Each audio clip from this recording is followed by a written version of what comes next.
Still to come this morning, Netflix hit series Beef is back with season number 2 next week with an all-new cast and storyline. Up next, a deeper dive into the new scandal-driven storyline when we come back.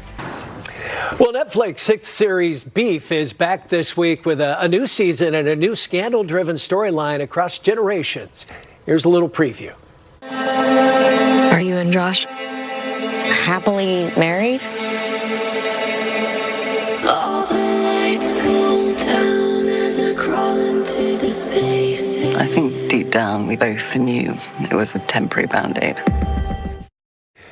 Well, it's called Beef for a reason. Season 2 takes a completely new story and cast, shifting from season 1's road rage feud to a high-stakes drama between two couples in an elite world. A young, engaged Gen Z couple working at a wealthy country club and a powerful, troubled married couple who is the younger couple's boss.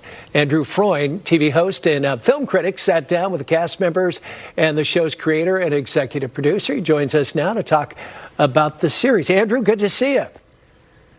Good to see you, Frank. You know, if you liked Beef season 1, this season is just as unhinged as ever. And I sat down with the cast. Let's take a look.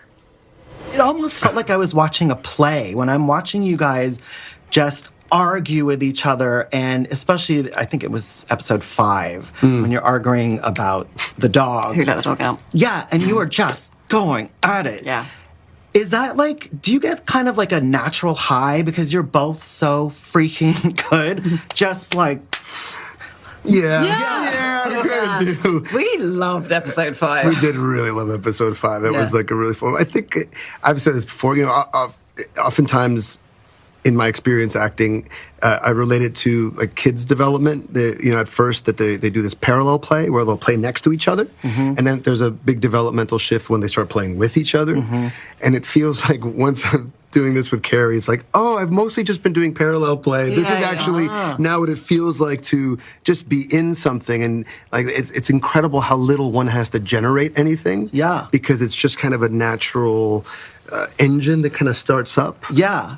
And like, do you, when you guys are going at it, like, are you fueling off of him? Are you fueling? Oh, yeah, massively. I mean, we were. What was great was that we also had all of these interior and exterior, all of our stuff in our house basically was shot within a month in one chunk. So we were going from like one argument to the next, basically for weeks. Oh God. Yeah. with little bits and pieces. But the fact that Sonny's such a great writer is that within those things, there's always something that's just like deadly funny. I don't want to. Are there any current beefs, like low-level beefs, that are irking you right now, just in your own life? Oh. Mine is people who don't have children parking in the mother and baby parking spot at the supermarket, which happens all the time. Yep. And and there's nothing you can really do because it's not illegal. Yeah. And it's not even really, you can't really prove that someone doesn't have a child in their car. Yeah. But they take the spot. Yeah, they shouldn't do that. They shouldn't do that. No. Can I tell you guys mine? Yes. Mine is when people use the speakerphone on their phone and have an entire conversation out in public on the speaker. That's tough. Yeah. Do I need to hear what they have to say? No. Yeah.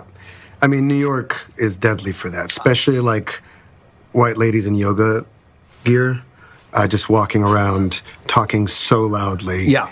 And you know that there's another one at the other end talking loudly in their neighborhood. Yeah. Getting so many people really angry as well. Yeah. That's one. All right, Andrew. Well, I assume you watched the series. Tell us, what were your impressions? It looks like there's great chemistry between those two.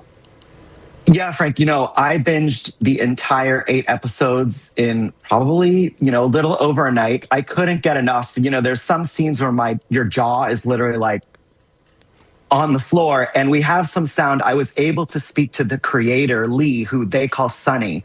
And I spoke with Lee and actor Charles Melton, who's also in the series, just about what's going on in Lee's head. Let's take a look. First, what is going on in that head of yours?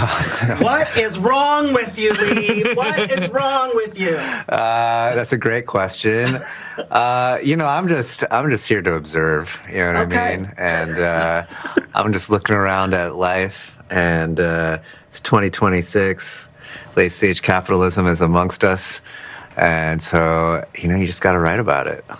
I mean, and he wrote about it. Oh, he did. He ate and left no crumbs. This is very true. Who do you guys think handles conflicts better, Gen Z or millennials? What are your thoughts on that? Who's better? Man, that's a trap. That's a trap. I would say it's... You know who handles it the best, I think? Gen Alpha. Your character, why is he not satisfied with the status quo? Because sometimes I think he is, but then he'll pull a stunt. I'm like, where did that come from? What do you mean satisfied with the status quo? Well, I think like when we start out, like he's like this nice guy and he's super earnest, but then as the show progresses, you start to want certain things and you go for it. So I'm just curious your thoughts on him. Yeah, I think, I think that's kind of like a very... What we see Austin navigate, I find myself relating to all the characters on some sort of aspect, right?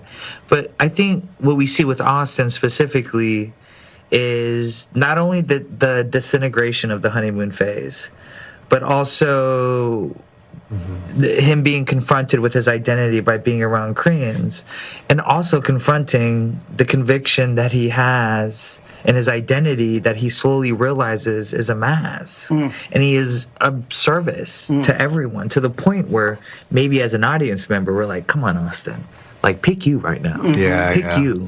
Do the good thing for you. Okay, there we go. You've seen it. Give us your 20-second pitch why people should binge watch Beef 2, season 2. I think people should watch it because it's provocative. It tackles, gender. It tackles the generational divide. It tackled class distinction, and the writing, Frank, is so spot on that I think everyone can relate to it. And, we all have, beefs in our lives at some point, but this takes it to a more entertaining and fun level. And it's a good binge, Frank. It's a great binge. All right. Well, Beef is available on Netflix. Andrew Freund, TV host and film critic, thanks for your insights and your interviews.